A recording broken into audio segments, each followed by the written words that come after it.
माया का काम है शंकर जी की भक्ति से तुमको दूर कर देना, तुम्हें धन दे देना, वैभव दे देना, सत्ता दे देना, प्रतिष्ठा दे देना, सम्मान दे देना, सब कुछ माया तुमको देगी और भगवान से तुमको दूर कर देगी,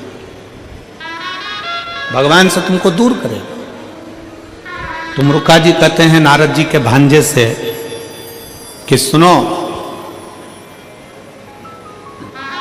माया दूर करती है, पर शंकर का भक्त अगर माया को भी त्याग दे और माया का त्याग कर कर मतलब माया को भी लांग कर शंकर की भक्ति करता है तो शंकर का फर्ज बन जाता है उसको सब कुछ देने का। ये शिव का फर्ज है।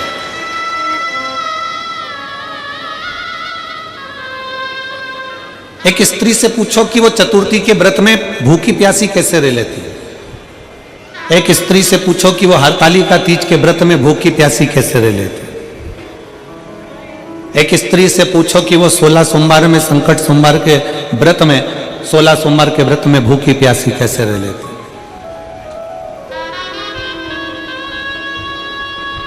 आप उस स्त्री से बात करोगे कि तू हरतालिका तीज का व्रत है, तूने कुछ खाया नहीं, तूने कुछ पिया नहीं, पानी पी नहीं रही है, थूक तक निकल नहीं रही है, ना तू कुछ खा रही ना पी रही, चतुर्थी का व्रत ना तू कुछ खा पी रही, तेरे में शक्ति कहां से आती, तेरे में बल कहां से आता। शिव महापुराण की कथा कहती है कि स्त्री जब शंकर जी का हरतालिका का व्रत करती है, चतुर्थी का व्रत करती है या भगवान का कोई व्रत करती है तो उस स्त्री में मेरा भोलेनाथ इतना बल दे देता है कि वो 4 दिन तक भी भूखी रहकर उस व्रत को धारण कर सकती है।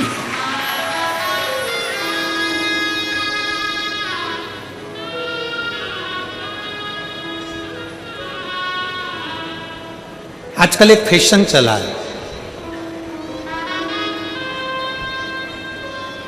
वो बड़ा नया फैशन है महाराज। उस फैशन में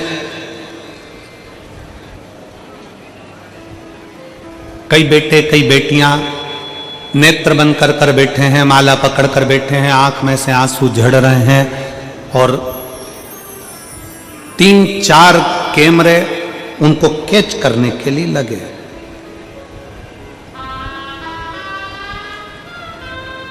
आंसू कभी कैमरा देख कर आते हैं क्या? जम के बोलो जरा, आता है? आंसू कब आता है? जब आप उसकी भक्ति में इतने डूब जाओ, इतने डूब जाओ कि आपको अपने तन की भी सुध ना रहे, तब नयन से जो अश्रु बहते हैं वो परमात्मा के लिए बहते हैं, कैमरे में दिखाने के लिए नहीं बहते। वो कैमरे में दिखाने के लिए आंसू नहीं बहते। आज के जमाने में रील बनाने वाले ऐसे ऐसी रील बनाते हैं कि उसमें आंख में से आंसू बहाते हुए उनके लिए 3-4 कैमरे लगे रहते हैं और वो आंसू ढलकाते रहते हैं और अपनी रील बनाते रहते हैं और उस रील के माध्यम से ये विचार करें कि भगवान मिल जाए। तो मेरा निवेदन है, रील से भगवान नहीं मिलता, ओरिजिनल रोल से परमात्मा मिल जाता है। आपकी असलियत से परमात्मा मिले।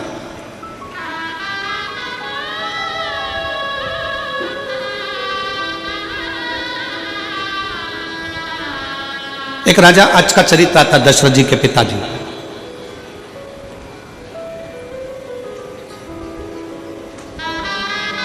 दशरथ जी के पिताजी राजा आज बैठे हुए थे। दोपहर का समय था, वो शिव उपासना में स्नान कर कर बैठ गए। उनकी धर्मपत्नी इंदुमती भी पास में बैठी हुई।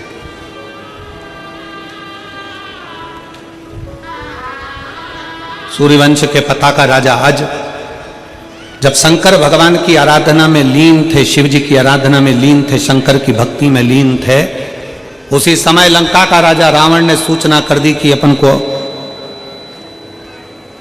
अवध में अयोध्या पर आक्रमण करना।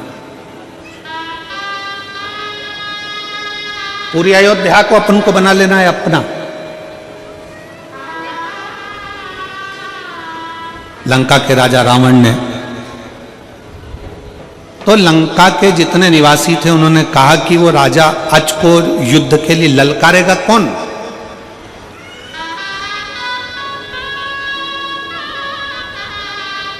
रावण ने कहा राजा अज को युद्ध के लिए मैं ललकारूंगा।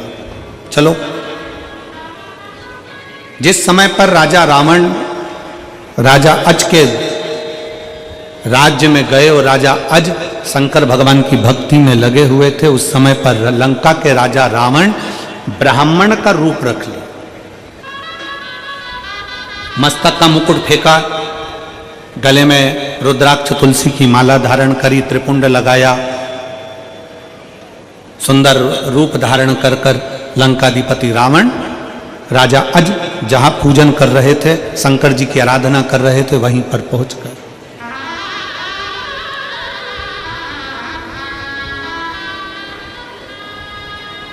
अब जैसे राजा अज के पास में लंका का राजा रावण पीछे जाकर खड़ा हुआ, राजा अज शंकर भगवान की ऐसी भक्ति करते थे कि उस भक्ति में राजा अज कभी दिखावा नहीं करे, उन्होंने शिव को पाया।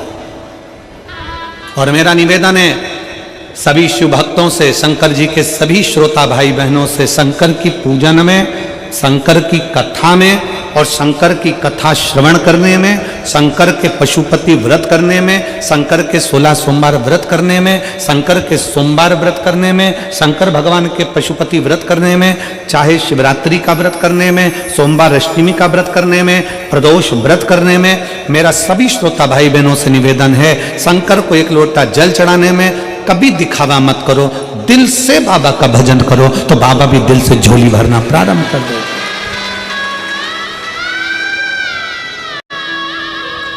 आप दिल से भजन करो ना, आप दिल से स्मरण करो।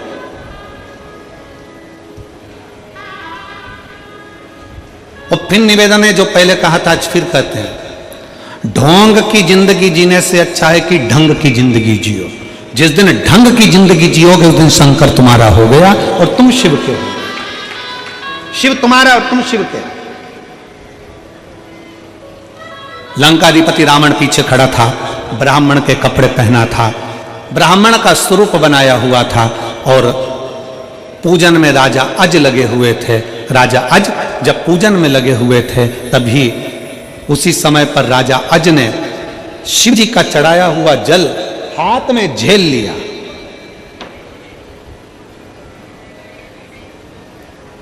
जो दुनिया के लोग शिव महापुराण पर उंगली उठाते हैं, जो दुनिया के लोग शंकर भगवान के चढ़े हुए जल पर उंगली उठाते हैं, उनको उस कथा का स्मरण करना चाहिए त्रेता की, उस कथा का स्मरण करना चाहिए सतयुग की, उस कथा का स्मरण करना चाहिए त्रेता की कि राजा अज ने शंकर भगवान पर जल चढ़ाया। रावण पीछे खड़े होकर देख रहा है और चढ़ाया हुआ जल राजा अज ने अपनी अंजलि में झेल लिया, अपने हाथ में झेल लिया।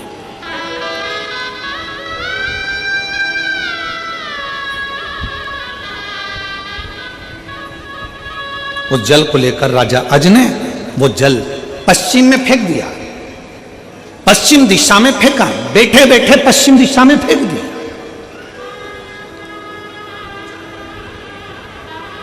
रावण देख रहा था। ये देखकर रावण तुरंत राजा अज के पास आया और अज के पास आकर कहा रावण ने कि तुम शंकर जी की पूजन कर रहे हो, शंकर जी पे चढ़ा हुआ जल तो अपने ऊपर प्रोक्षण किया जाता है, छीटा जाता है, आचमन किया जाता है, और तुमने वो जल पश्चिम में फेंक दिया। तुमने वो जल झेला और पश्चिम में फेंका। तुम्हारी बुद्धि मारी गई है, तुम्हें विवेक नहीं है, तुम्हें अकल नहीं है, तुम्हारा विवेक कहां चले गया। लंकापति रावण चिल्लाने लगा, राजा अज से पूछने लगा कि तुमने ये जल लेकर पश्चिम में क्यों फेंका। तब उसी समय पर राजा अज ने कहा, मैं शंकर जी को जब जल चढ़ा रहा था तब मैंने मंत्र का जब उच्चारण करा, उस उच्चारण में मुझे लगा कि कोई गाय पुकार रही है। सरयू जी से पश्चिम की ओर 4 कोस की दूरी पर एक शेर गाय को पकड़ने वाला था और मैंने शंकर जी का चढ़ा हुआ जल पश्चिम में उसी स्थान के लिए फेंक दिया। तो उससे हुआ क्या, उस जल से हुआ क्या। राजा अज ने कहा, वो शेर मर गया और गाय बच गई। शेर मर गया, गाय बच गई, ये हो सकता है क्या? शंकर पर चढ़ा हुआ जल अगर फेंका गया, पश्चिम की ओर डाला गया और तुमने जो अंदाजा कर कर डाला गया, क्या उससे गाय बच गई और शेर मर गया? हो ही नहीं सकता। रावण उसी समय पर तुरंत गया, पश्चिम की ओर 4 कोस की दूरी पर सरयू जी के 4 कोस दूर जाकर देखा, एक शेर मरा पड़ा हुआ था। राजा अज के हाथ का फेंका गया जल शेर को वहीं बैठे बैठे जब बाण के रूप में लग सकता है तो रावण को लग गया। इस शिव भक्त से लड़ना कठिन विषय है, इससे लड़ा नहीं जा सकता। इस शंकर के भक्त से लड़ना कठिन विषय है, शंकर का भक्त से लड़ा नहीं जा सकता।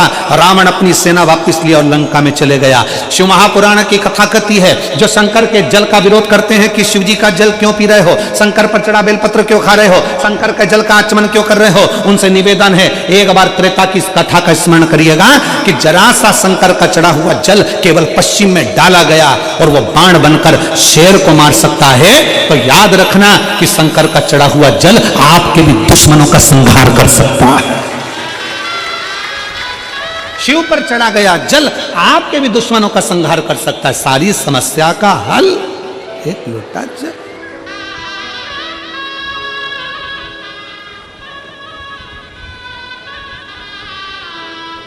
बहुत सारे मिलेंगे तुमको, बहुत। दिन भर टीवी खोलोगे या मोबाइल में निकालोगे तो बहुत सारे मिलेंगे और वो ये बोलते मिलेंगे कि जल मत पियो, बेलपत्र मत खाओ, ये मत करो, वो मत करो। क्यों? क्योंकि उन्होंने ठान रखा है ये जल नहीं पिए, ये दारू की दुकान पे जाके दारू पिए।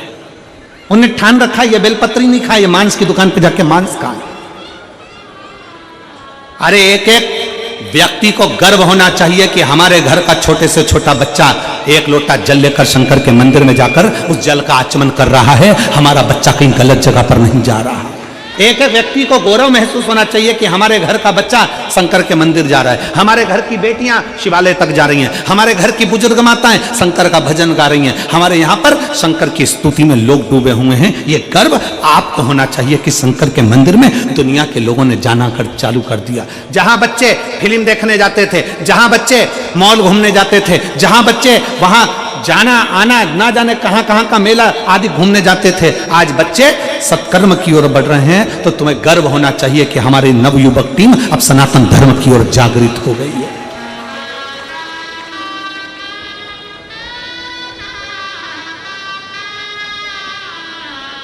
सनातन धर्म की ओर जागृत है। शिव पर चढ़ा जल हमारा बदल देता है कल। शंकर का चढ़ाया जल खाली नहीं जाता, वो कहीं ना कहीं हमारे जीवन में एक ना एक फल अवश्य प्रदान करता है। शिव महापुराण की कथा कहती है, राजा अज से जाकर पूछा जाए कि शंकर का चढ़ा हुआ जल मात्र छोड़ देने से लंकापति रावण अपनी सेना वापस ले जाता है। शिव महापुराण की कथा कहती है, शंकर पर चढ़ा हुआ जल अगर अपने घर के दरवाजे पर भी छीटा जाए, शंकर का चढ़ा हुआ जल अपने ऊपर भी प्रोक्षण किया जाए, शंकर का चढ़ा जल अपने घर में भी छीटा जाए, तो वो इतना फल प्रदान करता है कि जीव को उसके मार्ग तक पहुंचा कर ही रहता है। वो शिव तत्व है। अकाल मृत्यु वो मरे जो काम करे चंडाल का, काल उसका क्या बिगाड़े जो भक्त हो महा काल का। जो शिव की आराधना में लगाओ, शंकर की उपासना में लगाओ, शिव भक्ति में लगा हुआ, शिव स्मरण में लगाओ, उसको क्या सोचो।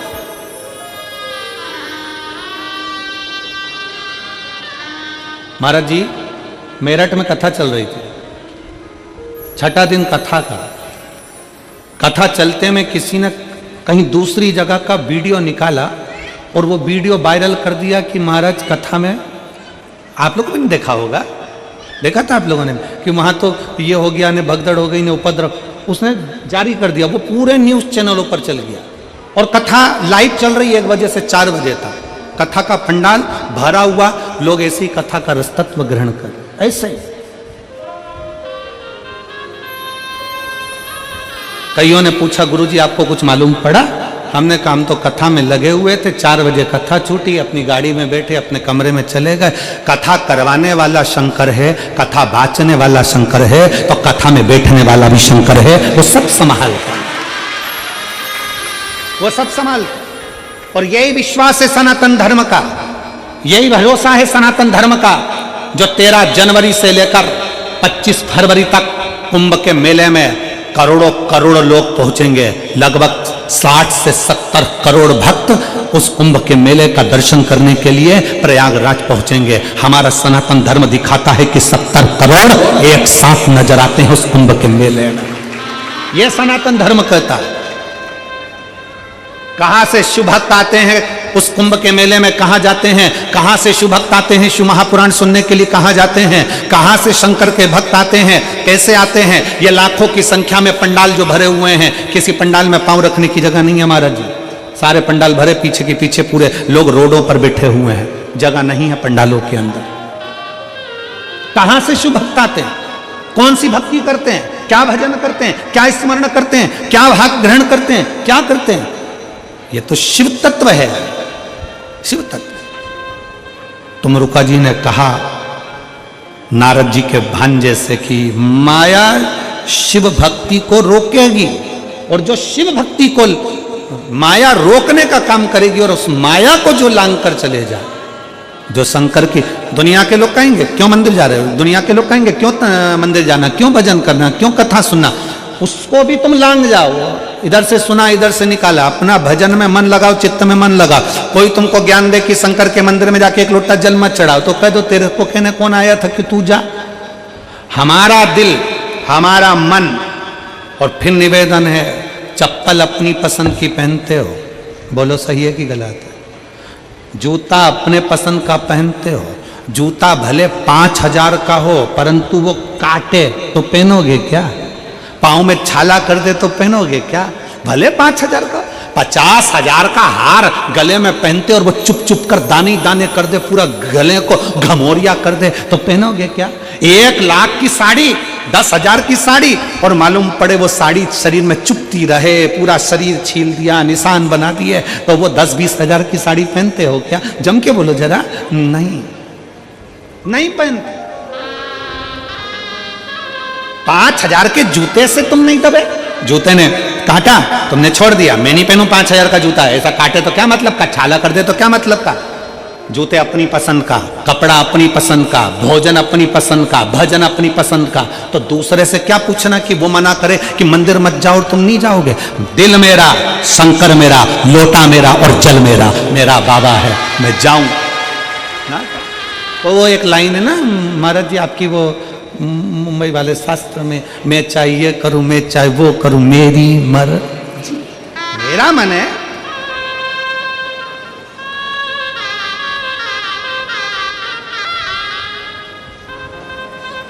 कल एक पत्र था, अब इतने सारे पत्रों में वो ढूंढना पड़ेगा। सविता बेटी का वो पत्र था, नाम तो उस बेटी का स्मरण में है, सविता नाम था। उसने लिखा, मैं 11th क्लास में पहुंची, मेरा मन मैथ लेने का, और मेरे परिवार के लोग कहने लगे तेरे से नहीं बनेगा। मेरी मौसी की लड़कियों ने मुझसे कहा कि तू एक काम कर, साइंस ले ले, होम साइंस। मेरे मामा के बच्चों ने कहा कि तू ये ले ले।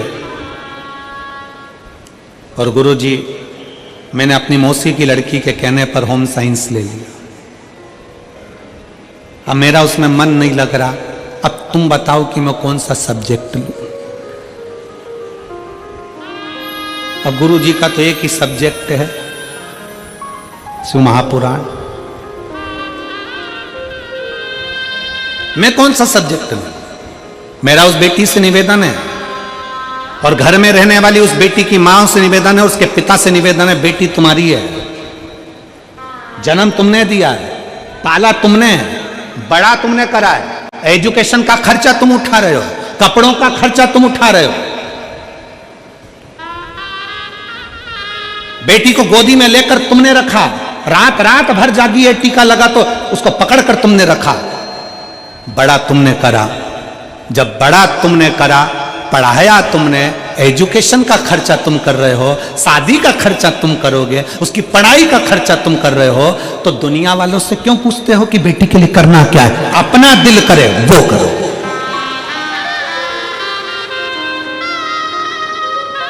पड़ोसी तुम्हारा खर्चा उठा रहा है क्या, पड़ोसी तुम्हारी पढ़ाई का खर्चा उठा रहा है क्या? मौसी की लड़की पढ़ाई का खर्चा उठा रही है क्या? मौसी की लड़की कॉलेज का खर्चा उठा रही है क्या? मामा के छोरे खर्चा उठा रहे हैं क्या? बुआ के छोरे खर्चा उठा रहे हैं क्या? जब वो तुम्हारा खर्चा नहीं उठा रहे, तुम्हारे माँ बाप ने तुम्हें पाल पोस कर बड़ा करा, तो निर्णय लेने का भी अधिकार तुम्हारे माँ बाप का और तुम्हारा खुद का है। अपना निर्णय लो कि मुझे क्या करना। सेल्फ निर्णय होना चाहिए, अपना निर्णय होना चाहिए। हम दुनिया के प्रपंच में फंसे। लोग क्या कहेंगे, लोग क्या कहेंगे? लोग कुछ नहीं कहेंगे, मरने के बाद राम नाम सत्य कहेंगे। लोग क्या कहेंगे, लोग क्या कहेंगे? और वो लोग क्या कहेंगे, लोग क्या कहेंगे, उसी के चक्कर में तुम उन्नति की सीढ़ी पर नहीं चढ़ पाए। जहां खड़े थे वहीं की वहीं खड़े हो, वहीं की वहीं। यहां 2-2, 3-3 विधायक बैठे हुए हैं, महापौर बैठे हुए हैं, और मैं एक बात कहना चाहूंगा, इनसे भी पूछना, जब ये विधायक का चुनाव लड़े होंगे, कई लोगों ने कहा होगा सामने वाला ऐसा ने, वो ऐसा ने, वो वैसा। भाई ने कह सोच लिया, ठान लिया, मेहनत अपनी है, लगन अपनी है, कर्म अपना है, और अपन ने अच्छा करा होगा तो दुनिया अपना साथ देगी। आपकी लगनता से आप आगे बढ़ते हो, कि दुनिया को लगनता का भाव होता है। जब आप ही अपने अंदर से टूट गए, आप ही अपने विचार में टूट गए, आप लोग अपने अंदर से टूट गए, मैं मेथ नहीं लूंगी, एक पत्र पढ़ लो।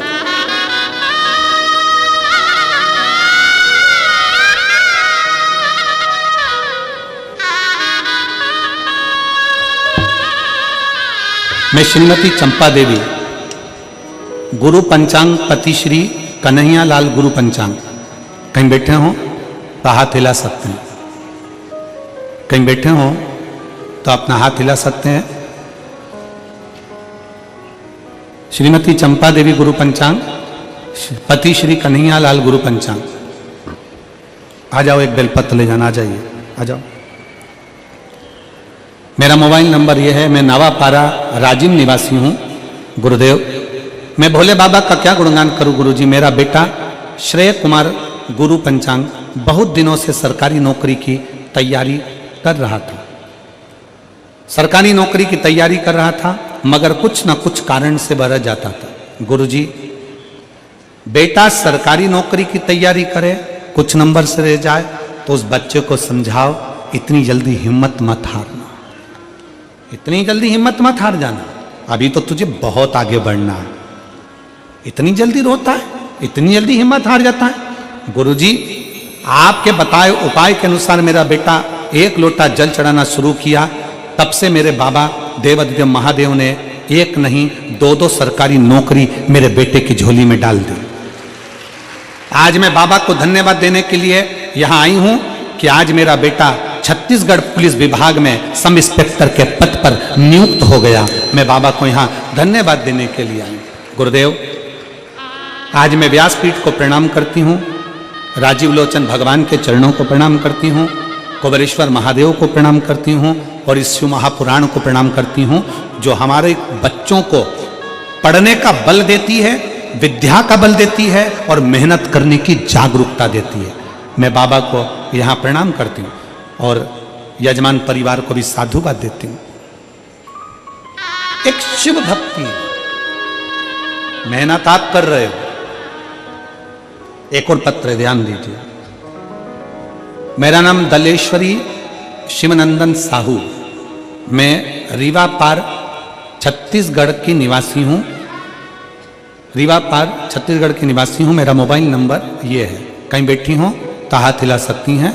मेरा नाम दलेश्वरी शिवनंदन साहू, मैं रीवा पार छत्तीसगढ़ की निवासी हूँ। मेरा मोबाइल नंबर ये है, कहीं बैठी हो तो हाथ हिला सकती हैं। मैं बाबा का क्या गुणगान करूं गुरुदेव। मेरा बड़ा बेटा फौज की तैयारी कर रहा था, परंतु गुरुदेव वह किसी न किसी कारण से फेल हो जाता था। उसने 2021-22 में एसएससी की परीक्षा दिया, सब चीज होने के बाद भी वह फाइनल लिस्ट से बाहर हो गया। फिर बोला कि अब तैयारी नहीं करूंगा माँ। गुरुदेव, हम आपकी कथा पहले से ही सुनते आ रहे हैं। मैंने अपने बेटे को बताया कि रोज शिव मंदिर जाकर जल चढ़ाया कर, और हो सके तो पशुपतिनाथ का व्रत भी कर ले। मेरा बेटा रोज मंदिर जाना चालू करा। हम माँ और बेटे मिलकर पशुपति व्रत किए, फिर अपने खूब मेहनत करें। मेरे बेटे ने इतनी मेहनत करी, आप जैसा करते हो मेहनत का कि अपनी मेहनत को 4 गुना बढ़ाओ, वैसे मेरे बेटे ने मेहनत करी। आपने टीवी पर जो भी उपाय बताए हमने वो किया। कुबरेश्वर धाम भी गए। गुरुदेव, जब हम दोनों का व्रत पूर्ण होने वाला था, मेरे बेटे ने 3 बार और मैंने 5 बार पशुपतिनाथ का व्रत पूरा किया। हमारा व्रत पूरा होने के कुछ ही दिन बाद मेरे बेटे का फाइनल रिजल्ट आया और आज मेरा बेटा CRPF में सिलेक्ट हो गया, जिसका जॉब लग गया। रायपुर पंडाल में ही मेरा बेटा ड्यूटी दे रहा है।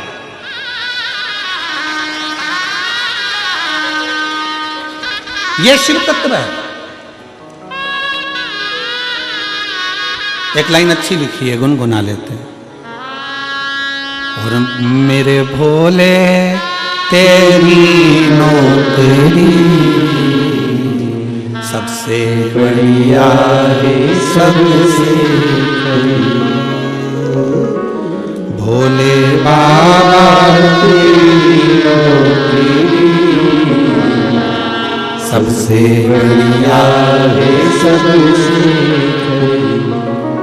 जब से तेरा गुलाम हो गया, तब से मेरा भी नाम हो गया। जब से तेरा गुलाम हो गया, तब से मेरा भी नाम हो गया। वरना औकात क्या थी मेरी, वरना औकात क्या थी मेरी। सबसे बढ़िया है, सबसे करीब भोले बाबा तेरी नौकरी सबसे बढ़िया है, सबसे। अपनी मेहनत, अपनी लगन, अपना परिश्रम आप स्वयं करें। नवयुवक बच्चे कह दें, बेटे कह दें, बेटियां कह दें, ये हमारे बस की बात नहीं है। उन बेटा बेटियों से निवेदन है, दुनिया में ऐसी कौन सी चीज है जो तुम्हारे बस की बात नहीं है? बस लगन से, मेहनत से करने वाला चाहिए। लगन से, मेहनत से करने वाला चाहिए। कोई दूसरा नहीं था, कोई दूसरा नहीं।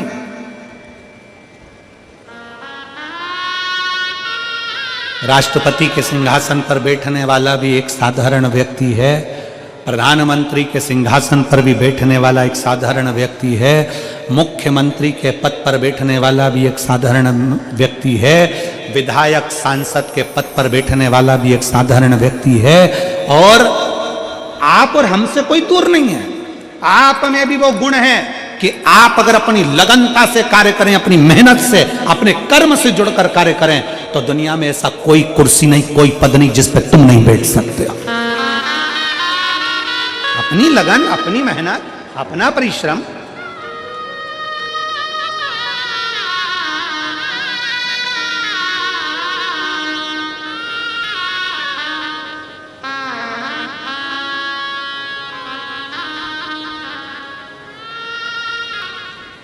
जब छोटे थे, पिताजी चने का ठेला लगाते थे। कहीं पर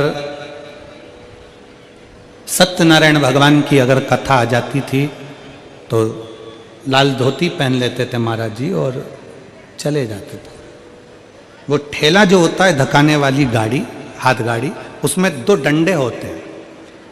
पिताजी के ठेले को जब धकाते थे तो डंडे में ही, झोले में सत्यनारायण जी की कथा और एक घंटी लटका लेते थे कि पिताजी का ठेला चने का वहाँ खड़ा कर देंगे चौराहे पर, और वहीं से हम दौड़ कर कथा करने चले जाएंगे सत्यनारायण।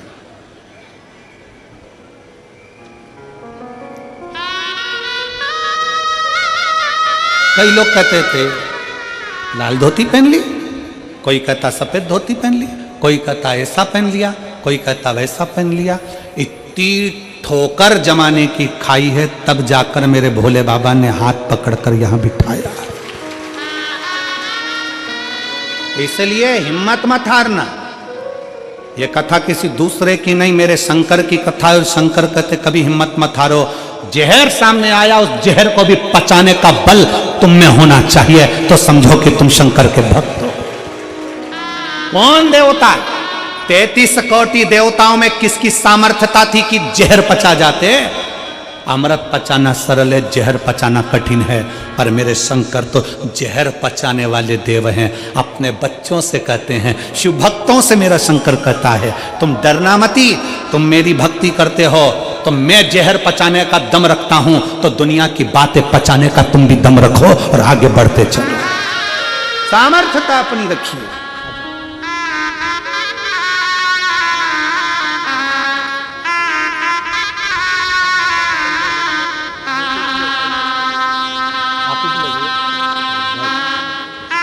श्रीमती चंपा देवी गुरु पंचांग, पति श्री कन्हैया लाल जी गुरु पंचांग। श्रेय आप ही का नाम है बेटा, बधाई आपको बहुत बहुत शादी की। बेटे का सब इंस्पेक्टर के पद पर हुआ है, एक बार जोरदार ताली बजाकर स्वागत करें।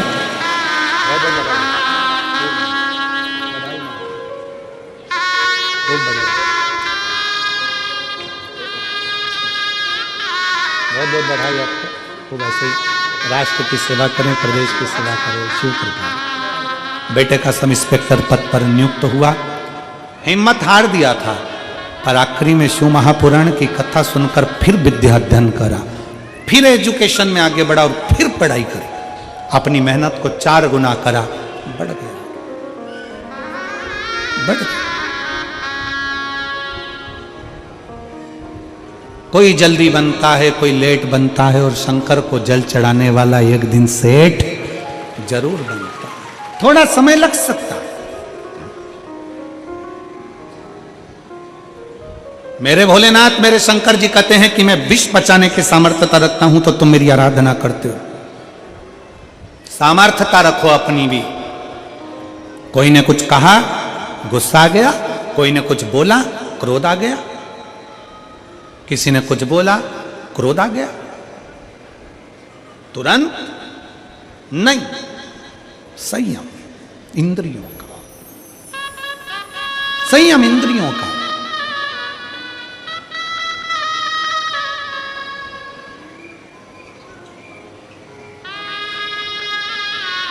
और जब अपने भीतर का संयम होता है तो उस संयम का फल हमें मिलता जरूर है। अपने भीतर का, अपनी इंद्रियों का जब संयम होता है तो उसका फल मिलता जरूर।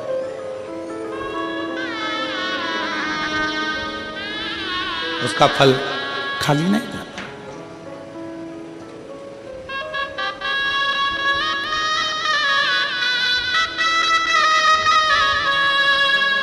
और महाराज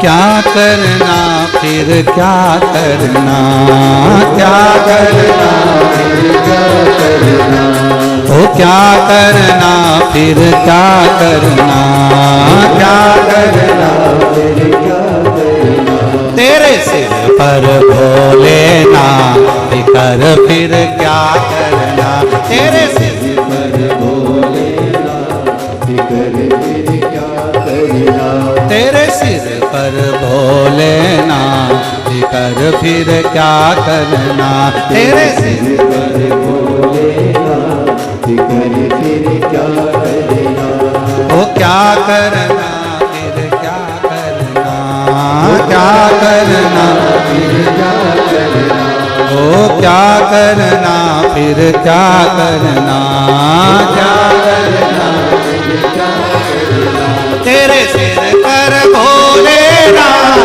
कर फिर क्या करना, तेरे सिर पर भोलेनाथ कर फिर क्या करना, पर भोलेनाथ कर फिर क्या करना, तेरे सिर पर भोलेनाथ कर फिर क्या करना, ओ पितु भोले बाबा गौरा मैया, पितु भोले बाबा गौरा मैया, पितु भोले बाबा गौरा मैया, पितु भोले बाबा गौरा मैया, फिर क्यों फिकर करे तू भैया, फिर क्यों फिर क्यों फिकर करे तू भैया, फिर क्यों फिकर करे तू भैया, तेरे मिटेंगे कष्ट तमाम।